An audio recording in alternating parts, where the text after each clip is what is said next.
ഏകദേശം ഒരു 100 വർഷങ്ങൾക്ക് മുമ്പ് അന്യ മതക്കാർക്ക് അഗ്രഹാരത്തിൽ പ്രവേശനം ഉണ്ടായിരുന്നില്ല.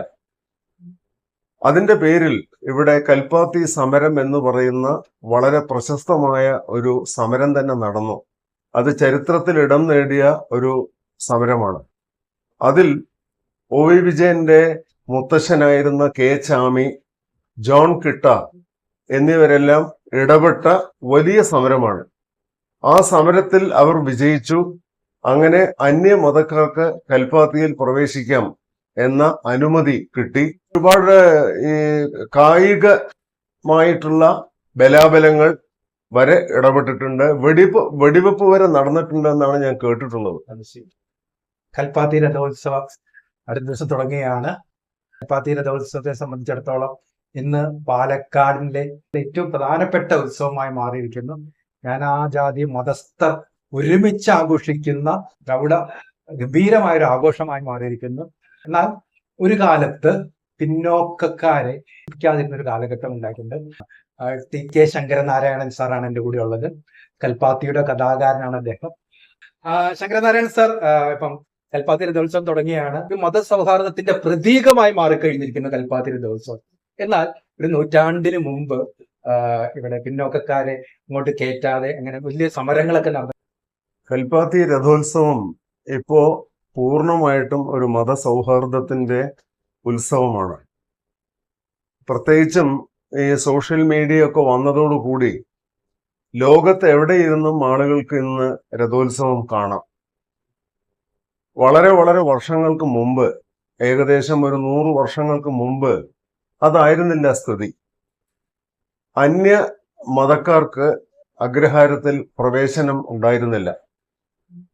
അതിന്റെ പേരിൽ ഇവിടെ കൽപ്പാത്തി സമരം എന്ന് പറയുന്ന വളരെ പ്രശസ്തമായ ഒരു സമരം തന്നെ നടന്നു. അത് ചരിത്രത്തിൽ ഇടം നേടിയ ഒരു സമരമാണ്. അതിൽ ഒ വി വിജയന്റെ മുത്തശ്ശനായിരുന്ന കെ ചാമി, ജോൺ കിട്ട എന്നിവരെല്ലാം ഇടപെട്ട വലിയ സമരമാണ്.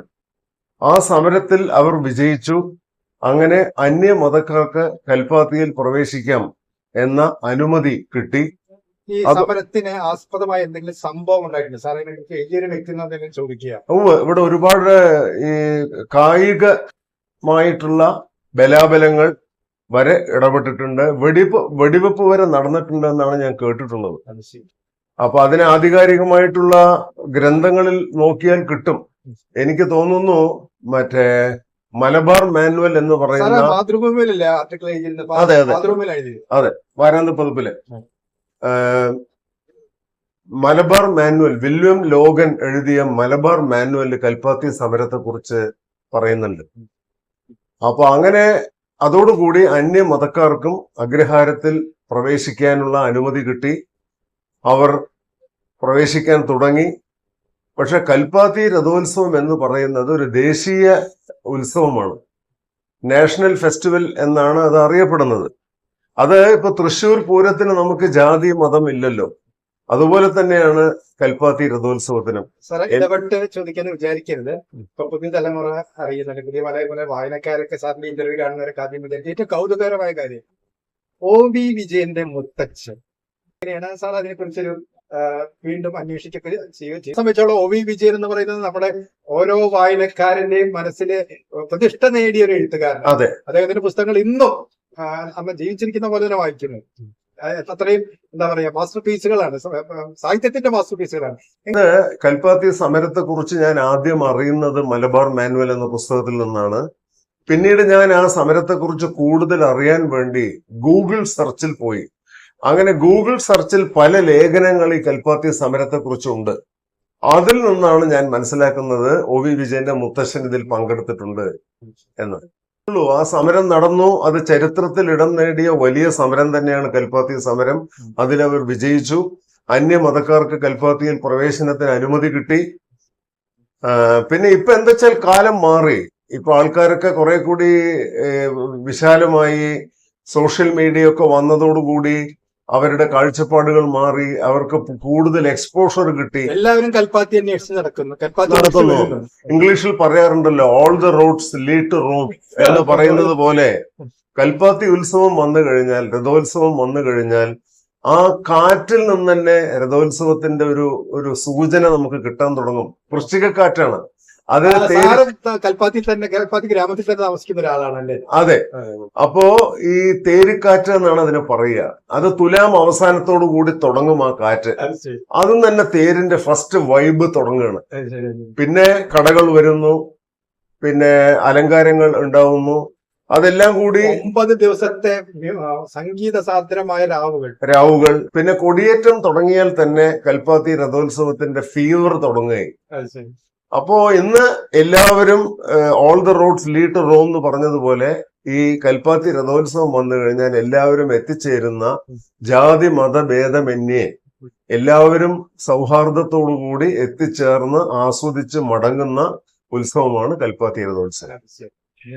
ഞാൻ കഴിഞ്ഞ ദിവസം പാലക്കാട്ടിലുള്ള 78 വയസ്സുള്ള ഒരാൾ, അയാളെ കണ്ടപ്പോ ആളെന്നോട് സാർ പറഞ്ഞിരുന്നു, ഞാനൊക്കെ കരിമ്പ് ചെറുപ്പത്തിൽ കഴിച്ചിരുന്നു കൽപ്പാത്തി രഥോത്സവത്തിന്. പക്ഷെ നമ്മൾ ഈ പറയുന്ന തേരും സംഗീത സാന്ദ്രമായ രാവുകളും അദ്ദേഹം പറയുന്നത് ഞാൻ കരിമ്പ് കഴിച്ചു. എനിക്ക് ഭയങ്കര സർപ്രൈസ്. ഓരോരുത്തരും ആ രഥോത്സവത്തെ കാണുന്നത് അവരുടേതായ കാഴ്ചപ്പാടിലാണ്. പ്രത്യേകിച്ചും കരിമ്പിന്റെ തണ്ട്, പൊരിച്ചാക്കുകൾ. അതെ, അദ്ദേഹം ഭക്ഷണത്തിന്റെ പെർസ്പെക്റ്റീവിലായിരിക്കും നോക്കിയിട്ടുണ്ടാവുക. അതേപോലെ പെൻസിൽ മിഠായി, ഇങ്ങനത്തെ ഒരുപാട് പ്രത്യേകതരം മിഠായികള്. അതേപോലെ ഇവിടെ കൽച്ചട്ടി തെരുവ് എന്ന് പറയുന്ന ഒരു തെരുവുണ്ട്. അവിടെ ചട്ടി ഉണ്ടാക്കി വിൽക്കുന്ന തെരുവാണത്. അവിടെ ഒരു തേര് തുടങ്ങുന്നതിന് 1 മാസം മുമ്പ് തന്നെ നാമക്കൽ എന്ന് പറയുന്ന സ്ഥലത്ത് നിന്ന് ആൾക്കാർ വന്ന് തമ്പടിക്കും. നിങ്ങൾ പോയി ഓർഡർ കൊടുത്താൽ നിങ്ങളുടെ ഇഷ്ടത്തിനനുസരിച്ച് അവർ ചട്ടി ഉണ്ടാക്കി തരും. ആ ചട്ടി, ആ തെരുവിന്റെ പേര് കൽച്ചട്ടി തെരുവ് എന്നാണ്. അതിപ്പോഴും ആ തെരുവ് അങ്ങനെ തന്നെ സംരക്ഷിക്കപ്പെടുന്നു. ആ തെരുവ് ഇപ്പോഴും ഉണ്ട്. പക്ഷെ കൽച്ചട്ടിയുടെ ഉപയോഗം ഇപ്പൊ പോയല്ലോ, ആരും കൽച്ചട്ടി ഉപയോഗിക്കുന്നില്ല.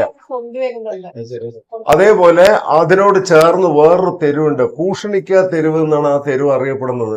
കൂഷണിക്കച്ചാൽ ഇളവൻ കുമ്പളങ്ങ, വലിയ കുമ്പളങ്ങ, പൊള്ളാച്ചി നിന്ന് കുമ്പളങ്ങ കൊണ്ടുവന്ന് വിൽക്കുന്ന തെരുവാണത്. ഇതൊക്കെ കൽപ്പാത്തി തേര് കാലത്താണ് ഇതൊക്കെ സജീവമാവുന്നത്. അപ്പോ തേരിന് പല പെർസ്പെക്റ്റീവ്സ് ഉണ്ട്. ഇപ്പൊ താങ്കൾ പറഞ്ഞു കരിമ്പ്, അയാള് ഭക്ഷണത്തിന്റെ പെർസ്പെക്റ്റീവിലാണ് അതിനെ നോക്കിയത്. ചിലര് തേരിന്റെ സൗന്ദര്യത്തിന്റെ പെർസ്പെക്റ്റീവിലാണ് നോക്കുക. ചിലര് മഹത്തായ കാര്യങ്ങൾ, ചിലര് സംഗീത സാന്ദ്രമായ രാവുകളായിരിക്കും, ചിലര് ഭക്തിയുടെ പെർസ്പെക്റ്റീവിലാണ് ചിലരെ കാണുക. അപ്പൊ അങ്ങനെ പല വിഗ്രഹത്തിന് തന്നെ ഒരു പ്രത്യേകതയുണ്ടല്ലോ. അങ്ങനെ കൽപ്പാത്തിക്ക് പല കാഴ്ചകൾ ഉണ്ട്. അത് നിങ്ങൾ നോക്കി കാണുന്നതിനനുസരിച്ചിരിക്കും. ഇപ്പം നമ്മൾ പറയുന്നത് എല്ലാ വലിയ നഗരങ്ങളും സംസ്കാരങ്ങളും ഉടലെടുത്തത് പുഴയുടെ തീരത്താന്ന് പറയുന്നത് പോലെ കൽപ്പാത്തിയിലും ഒരു പുഴയുണ്ട്. ആ പുഴയില് ഒരുപക്ഷെ നിങ്ങളൊക്കെ അതെ, എന്താ വെച്ചാല് ഈ ചരിത്രത്തിൽ പറയുന്നത് പാലക്കാട്ടിലത്തെ ആദ്യത്തെ അഗ്രഹാരം രൂപപ്പെട്ടത് കൽപ്പാത്തിയിലാണ് എന്നാണ് പറയുന്നത്. അഗ്രഹാര നിർമ്മിതിക്കുള്ള ആദ്യത്തെ മാനദണ്ഡം തന്നെ പുഴയാണെന്നാ പറയുന്നത്. പുഴയുടെ ഓരത്താണ് ഇവരെപ്പോഴും. കാരണം എന്താ വെച്ചാൽ രാവിലെ എഴുന്നേറ്റ് കുളിക്കാനും വസ്ത്രം തിരുമാനും എല്ലാത്തിനും വെള്ളം ആവശ്യമാണ്. അപ്പോ കൽപ്പാത്തിയോട് ചേർന്നുള്ള ഗ്രാമങ്ങളുണ്ട്, ചെറിയ ചെറിയ ഗ്രാമങ്ങള്. ചാത്തപുരം, പഴയ കൽപ്പാത്തി, ചൊക്കനാഥപുരം, ഗോവിന്ദരാജപുരം, വൈദ്യനാഥപുരം, ഇവിടെയൊക്കെ പുഴക്കടവുകളുണ്ട്. അപ്പൊ അതിൽ നിന്ന് നമ്മൾ മനസ്സിലാക്കുന്നത് പുഴയുടെ സമീപ പ്രദേശമാണ് അഗ്രഹാര നിർമ്മിതിക്കുള്ള ആദ്യത്തെ മാനദണ്ഡം. താങ്കൾക്ക് ആ പുഴയിൽ കുളിക്കാനും അവിടെ കുളിച്ച് അതിനൊക്കെ ഒരു ഭാഗ്യം ഉണ്ടായിട്ടുണ്ടോ? പിന്നെ ചെറുപ്പത്തിൽ നമ്മളൊക്കെ കുളിച്ചിരുന്നു. ഇപ്പോഴൊക്കെ പുഴ കേടുവന്നു. കാരണം ലോറി കഴുകാനും പശുവിനെ കുളിപ്പിക്കാനും. പണ്ട് അങ്ങനല്ല, മനുഷ്യന് കുളിക്കാൻ വേണ്ടി മാത്രമുള്ളതായിരുന്നു കുളം. ഓക്കെ സാറേ, അവസാന ചോദ്യങ്ങൾക്ക് ഞാൻ പോകുന്നത്, ഇപ്പം ലോകമെങ്ങാനും ഇങ്ങനെ ഇന്റർനെറ്റിൽ സെർച്ച് ചെയ്ത് വരുന്ന ഈ കൽപ്പാത്തിയെ കുറിച്ചുള്ള സങ്കല്പങ്ങൾ പറഞ്ഞാൽ കഴിയുമ്പോൾ ചിലരുടെയൊക്കെ തന്നെ പാലക്കാടിൽ നിന്ന് ഒരു 10 കിലോമീറ്റർ അപ്പുറത്തുള്ള, അല്ലെങ്കിൽ 10 കിലോമീറ്റർ മാത്രം അപ്പുറത്തുള്ള ഒരു 5-6 ഗ്രാമങ്ങളാണ് കൽപ്പാത്തി. ഇവിടെ കൽപ്പാത്തി ഒരുപാട് ഗ്രാമങ്ങളുണ്ട്. തെറ്റിദ്ധാരണയാണ്. അതെ, കൽപ്പാത്തിയോട് ചേർന്നുള്ള ഗ്രാമങ്ങളാണ് ചാത്തപുരം, ഗോവിന്ദരാജപുരം, ചൊക്കനാഥപുരം, വൈദ്യനാഥപുരം, അംബികാപുരം, കുമരപുരം. ഇതെല്ലാം കൽപ്പാത്തിയോട് ചേർന്ന ഉപഗ്രാമങ്ങളാണ്. അതുപോലെ പ്രസിദ്ധ എഴുത്തുകാരനായ മലയാറ്റൂർ രാമകൃഷ്ണൻ ഈ ഗ്രാമങ്ങളിലായിട്ടൊരു ബന്ധമുണ്ട് സാർ. അദ്ദേഹം ജനിച്ചത് എന്നൊരു നോവല് എനിക്ക് തോന്നുന്നു, ഞാനത് ചെറുപ്പത്തിലാണ് വായിച്ചിട്ടുള്ളത്. ഇതൊന്നും ഈ പറയുന്നത് അഗ്രഹാര ജീവിതങ്ങളിലെ ചില ചിത്രങ്ങൾ. അതെ, അദ്ദേഹം ജനിച്ചത് കൽപ്പാത്തിയിലാണ്. പക്ഷെ അദ്ദേഹം വളർന്നതൊക്കെ പെരുമ്പാവൂരാണ്. അദ്ദേഹത്തിന് അമ്മയുടെ വീട് പെരുമ്പാവൂരായിരുന്നു. പിന്നെ അദ്ദേഹം പഠനത്തിന്റെ ഭാഗമായിട്ട് അദ്ദേഹം ട്രിവാൻഡ്രത്തേക്കൊക്കെ പോയി. അപ്പൊ അങ്ങനൊരു വിദൂരമായ ബന്ധമേ അദ്ദേഹത്തിന് പാലക്കാടുമായിട്ടുള്ളൂ. സാറിന് എഴുത്തുകാരനും കലാകാരനുമായിട്ട് ഞങ്ങൾ ചോദിച്ചതിന്റെ അവസാനത്തെ ചോദ്യമാണ്. സാറേ, മനുഷ്യന്റെ കൂട്ടായ്മയുടെ ഒരു സന്തോഷത്തിന്റെ ഒരു പ്രതീകമാണ് ഉത്സവം എന്നൊക്കെ പറയപ്പെടുന്ന ഈ കാലഘട്ടത്തിൽ കൽപ്പാത്തി രഥോത്സവം പാലക്കാടിന്റെ ഉത്സവമായി മാറുന്നത് ഒരു കാലത്തിന്റെ ഒരു മുന്നോട്ടുള്ള പോക്കിന് ഏറ്റവും പ്രത്യേക മെസ്സേജ്, നല്ലൊരു മെസ്സേജ് നൽകുന്നില്ലേ കൽപ്പാത്തി? തീർച്ചയായിട്ടും കൽപ്പാത്തി രഥോത്സവം തരുന്ന സന്ദേശം തന്നെ കൂട്ടായ്മയാണ്. അതായത് ജാതി മതങ്ങൾക്ക് അതീതമായ മനുഷ്യ നന്മയുടെ മാനവികതയുടെ കൂടിച്ചേരലിന്റെ ഉത്സവമാണ് കൽപ്പാത്തി രഥോത്സവം. Thank you sir. ഈ തിരക്കിന്റെ ഇടയിൽ ഞങ്ങൾക്ക് വേണ്ടി കുറച്ചു നേരം സംസാരിച്ചതിന് നന്ദി പറയണം. Thank you.